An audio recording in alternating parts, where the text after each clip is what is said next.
Ya, malam ini pada tanggal 20 Juni 2022 hari Senin kita berbincang-bincang nih, ngopi-ngopi bareng bersama Ketua LSM Aliansi Masyarakat Pemerhati Lingkungan Hidup Bapak Budiman Sitompul. Bapak ini akrab dipanggil Bang Tom. Ini Bang Tom. Kita bincang-bincang ringan ini Bang Tom. Terkait dengan perizinan, terkait dengan lingkungan, terkait dengan lahan-lahan yang digarap lah, yang digarap. Ini yang digarap, yang dijadikan perusahaan, yang dijadikan bangunan seperti ruko-ruko, seperti industri, kan banyak tuh, Bang Tom. Kalau tanggapan Bang Tom lah terkait dengan pemerintah yang mengeluarkan izin. Ya, ada juga nih izinnya lebih tua adiknya daripada kakaknya. Artinya muncul dulu perizinan yang seharusnya contohnya ini, seharusnya perizinan itu skep SPJ atau WTO dulu. Itu baru berujung kepada IMB. Ini ada juga yang keluar dulu izin-izin yang terakhir gitu, Bang. Bagaimana Bang Tom menanggapi hal ini? Oke, terima kasih Pak Indra Dinan selaku pimpinan redaksi Kritis News. Ya, selamat malam kepada seluruh masyarakat Kota Batam agar memahami semua aturan. Ya kan? Kita bicara aturan dulu ya. Dari bawah. Memang jangan terlalu formal, Bang. Kita ini bincang-bincang ringan. Iya. Jadi tadi Bapak singgung mengenai pertama itu Dambaloi. Ya kan? Kenapa bisa terbit itu skep SPJ? Ya kan? Skep SPJ bisa terbit sementara itu masih status quo. Ya kan, kita bicara status quo. Status quo itu kan namanya tidak bisa diganggu-gugat. Siapapun mereka, mau dari masyarakat biasa, masyarakat kelas atas, pemerintah, dan lembaga apapun tidak bisa mengganggu-gugat namanya status quo. Ya kan? Kenapa bisa sekarang status quo itu bisa diberikan mereka, timbul namanya izin skep SPJ untuk mendirikan bangunan dan segala macam perumahan, pabrik, apapun itu jenisnya, itu udah jelas salah. Itu makanya saya sebagai aktivis pemerhati lingkungan hidup di Kota Batam, saya sangat menyayangkan pemerintah, terutama pemerintah Kota Batam dan pemerintah pusat. Seharusnya mereka jeli dengan aturan-aturan yang diberikan oleh pusat dengan undang-undang yang berlaku, undang-undang lingkungan hidup, ya kan, peraturan pemerintah tentang lingkungan hidup, Kepmen tentang lingkungan hidup, Perda tentang lingkungan hidup, Perwako tentang lingkungan hidup, Pergub tentang lingkungan hidup, semua diatur di undang-undang itu. Jadi ketika status quo itu dipaksakan mereka untuk mengerjakan ini, sebenarnya ada apa ini? Pemerintah daerah atau provinsi ini ada apa itu menggampangkan semua izin-izin? Sementara di Undang-Undang 32 diatur itu di pasal 111, ya kan, ayat 1. Itu jelas ya, supaya jangan salah mengartikan, kita baca sanksi ketentuan pasal 111 ayat 1 Undang-Undang Lingkungan Hidup, sanksi pidana terhadap pejabat berarti pemerintah yang memberikan izin lingkungan yang tidak dilengkapi dengan AMDAL, UKL, UPL dapat dipidana.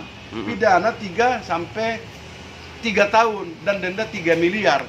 Itu yang sekarang ini yang saya sebagai aktivis lingkungan itu yang dikesampingkan sama pemerintah. Kenapa itu harus dikesampingkan? Berarti mereka nggak taat dengan aturan undang-undang dong. Yang kosong tadi kan? Kita masyarakat kecil, masyarakat biasa disuruh mengikuti aturan, ya kan, disuruh mengikuti aturan ini, aturan itu, undang-undang ini, undang-undang itu, PP ini, Perwako ini, Perda ini, tetapi mereka melanggar gitu. Jadi berikanlah pemerintah, baik kota maupun pusat, berikanlah contoh kepada masyarakat agar tidak salah pengertian dengan izin-izin diberikan. Mereka seenak-enaknya dia mengeluarkan izin karena mereka mempunyai banyak pundi-pundi, mereka mengeluarkan izin gampang-gampang aja gitu. Di situ sayangnya dari pemerintah ini gampang kali semua. Oke, yang kedua, Barelang itu status quo yang saya bilang tadi, udah saya sebutkan tadi, tidak bisa, apapun cerita tidak bisa diganggu-gugat, tidak bisa mendirikan bangunan, tidak bisa dirubah. Status quo itu tidak ada bisa yang dirubah di situ sebelum ada aturan dari kementerian. Tapi banyak, Bang, yang sudah digarap sama pengusaha-pengusaha, dibuatkan pelabuhan, dibuatkan apa namanya, motong cut and fill di sana itu. Tapi pemerintah sepertinya tutup mata. Gimana tanggapan Abang tuh? Oke. Jadi kalau misalnya ada penggarapan bisa timbul izin cut and fill segala macam, itu tadi saya bilang dari awal tadi, kenapa ini bisa terbit semua izin untuk Batam, Kota Batam yang mengelola lahan di ibu kota Batam kan ada BP Batam. Seharusnya BP Batam mengikuti aturan-aturan ini. Itu Barelang tidak bisa diganggu, tidak bisa digeser apapun status quo. Jadi harus memahami. Tapi yang terjadi saat ini kita ingin lihat yang di Barelang sana semua sudah direklamasi, semua sudah ditimbun. Bakaunya, lautnya, hutannya semua. Jadi siapa yang tanggung jawabnya? Pemerintah gitu. Terutama pemerintah pusat, kita minta ketegasan tegaskan kepada pemerintah daerah baik kota maupun provinsi agar ini semua ditindak. Ya dalam pasal tersebut tadi itu kan ada sanksi itu Bang. Yang sanksi, yang menerima sanksi ini apa ini? Kalau seandainya seperti izin-izin tadi itu dikeluarkan seharusnya tidak bisa dikeluarkan, terus izinnya dikeluarkan oleh pihak-pihak terkait seperti ya BP Batam ataupun Pemko Batam dalam hal ini PTSP kan. Nah, contohnya ya AMDALnya belum selesai, seharusnya di daerah tersebut berdampak kepada lingkungan, namun izin mendirikan bangunannya dikeluarkan. Nah, contohnya begini juga nih Bang Tom. Sepertinya kan AMDAL ini analisis mengenai dampak lingkungan. Ketika analisis tersebut tidak mengganggu ya baku mutu udaranya, berdampak lingkungan kepada masyarakat, seperti PT Sanusa itulah Bang. PT Sanusa itu di Pelita itu. Di situ pemukiman masyarakat sangat banyak. Namun di situ ada pabrik, ada perusahaan yang memproduksi yang mungkin dampaknya nggak seberapa. Cuman kan dalam aturan tersebut, dalam Undang-Undang nomor 32 ya, 32 tahun 2009 tersebut kan sudah disinggung terkait dengan dampak dari lingkungan tersebut. Nah, seperti nanti cerobong asapnya apa macam tetap berpengaruh. Nah, bagaimana itu Bang nanggapin itu? Atau pemerintah ini tutup mata karena mungkin ya inilah mungkin jadi PAD lah gitu atau gimana, tapi tidak memikirkan dampaknya. Seharusnya seperti apa Bang? Oke. Kawasan-kawasan industri ini. Kita bicara yang dari mana tadi? Sanusa ya? Ya, contoh Sanusa. Sanusa kan saya sebelum dari Batam kan Sanusa itu sudah ada. Ya kan? Sebelum saya di Batam Sanusa sudah ada. Jadi kalau Bapak menanyakan tentang izin tentang dokumen lingkungannya itu, AMDALnya itu seharusnya dari awal sebelum berdiri Sanusa itu sudah harus dikaji dulu izin dampak ke lingkungannya, analisa dampak lingkungannya sudah dikaji, berdampak nggak terhadap masyarakat sekitar pemukiman itu. Tetapi yang kita lihat sekarang masyarakat di Pelita itu tidak ada yang komplain Pak. Ya, tidak ada yang komplain dengan keberadaan PT Sanusa itu. Bahkan mereka mengatakan, ya kan yang saya dengar mereka terbantu dengan adanya PT Sanusa itu dari segi pekerjaan, dari segi ekonomi. Perdagangan mereka dulunya kan Pelita itu sepi, sekarang sudah sangat-sangat ramai dengan keberadaan Sanusa Persada. Ya kan? Kalau kita bicara tentang izin lingkungannya itu kita kembalikan ke pemerintah pusat dan ke pemerintah daerah. Tapi yang pasti itu melanggar aturan. Ya kalau kita bicara itu makanya tadi Pak Indra, kalau kita bicara aturan, kita luruskan undang-undang ini, kita luruskan PP ini, kita luruskan semua aturan-aturan yang ada di Republik Indonesia ini, semua sudah banyak menyalahin. Ya kan? Mereka pemerintah pusat dan daerah yang memberikan aturan semua itu, kenapa mereka harus melanggarnya? Gitu. Tidak sesuai dengan tata ruang wilayah ya? Jelas, tidak sesuai RT RW-nya. Tentang wilayahnya. RT RW-nya kalau bicara tentang Sanusa gitu. Tetapi kan saya nggak mau lah, ya kan? Saya juga tidak mau terlalu berkomentar tentang Sanusa itu karena saya bilang tadi saya dulu Sanusa itu ada di Batam, saya ke Batam Sanusa itu sudah ada. Kalau kita kaji tentang aturan lingkungannya, aturannya itu kalau menurut kacamata sebagai aktivis lingkungan itu sudah salah, sudah salah aturan. Bagaimana tentang ini Bang? Bagaimana tentang yang menimbun bakau, menimbun laut? Kita seperti ini Bang, saya dulu tahun 93 sudah di Batam. Ya. Tahun 90-an sudah di Batam. Saya lihat daerah Golden Prawn tersebut, daerah Golden Prawn yang sekarang menjadi tempat wisata kuliner, di tempat udah banyak yang ditimbun. Dulu itu saya mancing di situ Bang. Mancing di situ di ujung tuh mancing, ada bakau-bakau di sini. Dan sekarang udah menjadi daratan. Ya. Udah banyak berdiri bangunan, ada perumahan, ada kafe-kafe dan semacam. Dan informasinya juga diduga itu belum membayarkan WTO. Ada berapa tahun yang lalu kita baca di beberapa media online bahwasanya WTO-nya belum dibayarkan dan skep SPJ-nya juga belum muncul. Namun kita melihat pembangunan di sana sangat pesat. ya kan, tanpa memperhatikan dampak lingkungannya atau izin-izinnya, reklamasi dan segala macam. Malah sekarang di daerah sana yang dulunya laut, daerah situ dulunya laut, sekarang udah menjadi pusat bisnis. Nah gitu. Gimana menurut abang itu kalau yang di daerah Golden Prawn sana? Itulah titik-titik yang berapa kita sebutkan. Gimana menurut abang? Oke. Bicara tentang Golden Prawn, itu kita dari awal dulu. Ya kan, dari awal berarti kata izin AMDAL-nya, analisa dampak lingkungannya itu dari yang mengeluarkan izin AMDAL itu kementerian. Ya, itu izin AMDAL itu bukan dari provinsi atau dari kota, itu kementerian pusat. Pertanyaannya, batas AMDAL Golden Prawn itu sampai di mana? Titik koordinatnya. Batas titik koordinat AMDAL Golden Prawn itu sampai di mana? Kalau 0,12 mil, 0,15 mil, 0,20 mil, 0, sekian mil itu reklamasi. Sesuai dengan izin AMDAL-nya, silakan bekerja, bos. Silakan, tidak ada masalah. Tetapi kalau udah lewat dari batas yang diberikan oleh kementerian AMDAL mereka, jelas dia itu melanggar aturan pidana.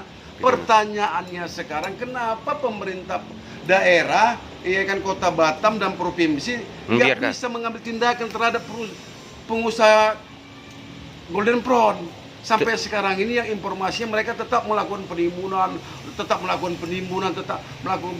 Pertanyaannya, kemana? Mana yang diambil mereka itu dari mana? Iya. Apakah tanah mereka yang dipotong itu sudah mengantongi yang namanya izin cut and fill? Ya kan? Belum tentu gitu. Belum tentu mereka mengantongi, belum tentu banyak tanah yang dibawa ke Golden Prawn itu yang mereka motong itu mengantongi namanya izin cut and fill. Untuk menghentikan semua itu pekerjaan cut and fill yang ilegal, ya kan, yang tidak resmi, yang tidak ada izinnya, itu tugas dari BP Batam. Kan ada yang namanya pengamannya, Dikpam Otorita Batam, Direktur Pengaman Otorita Batam. Mereka yang menghentikan pekerjaan ilegal tersebut. Kenapa? Ini kan seharusnya cut and fill sesuai dengan izin cut and fill-nya ini kemana nih? Ke PTA, ke PTB yang ditimbun. Ternyata yang kita lihat di lapangan ini, hasil laporan dari teman-teman media dan LSM juga, ini data yang ada yang dari Batu Aj, ada yang dari Piayu, ada yang dari Batu Ampar, ada yang dari mana-mana ditimbun ke tempat ke Golden Prawn. Ini siapa yang tanggung jawab tentang kegiatan yang ada di Golden Prawn? Ya kan, ini udah nggak benar gini. Ini ada apa sebenarnya gini? Ini seharusnya ditindak, dikaji ulang lagi yang namanya izin AMDAL-nya milik Golden Prawn, sampai di mana titik koordinatnya.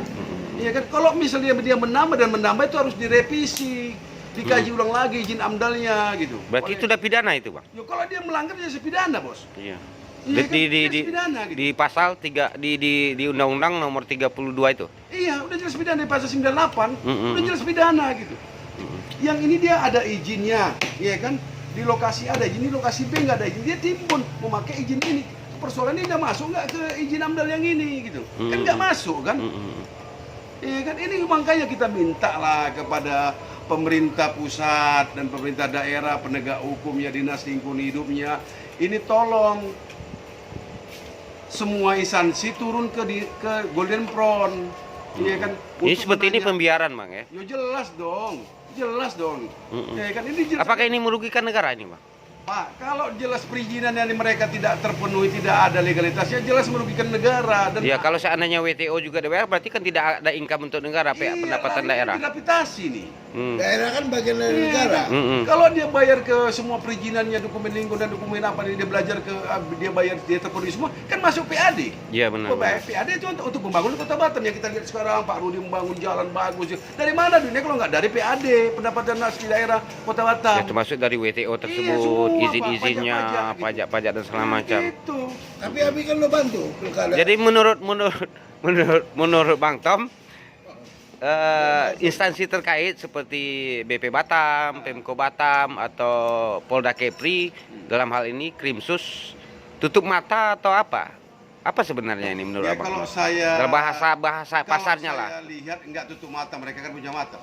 Ya. Mereka Iya, tutup iya, mata. Iya. Ya kan, karena mereka sama dengan kita, punya mata, bisa melihat, diberikan Allah SWT. Soalnya mereka ini pura-pura nggak tahu aja. Ya kan? Pura-pura nggak tahu. Mereka tahu sebenarnya. Saya berani garanti mereka tahu dengan kegiatan apa yang ada sekarang ini di Golden Prawn. Mereka tahu kok. Ya kan? Cuma kita nggak tahu. Yang saya herankan, kenapa nggak mereka berani ngambil tindakan? Tidak-tidaknya kasih sanksi teguran. Ya, Abi lo bantu pilkada kok.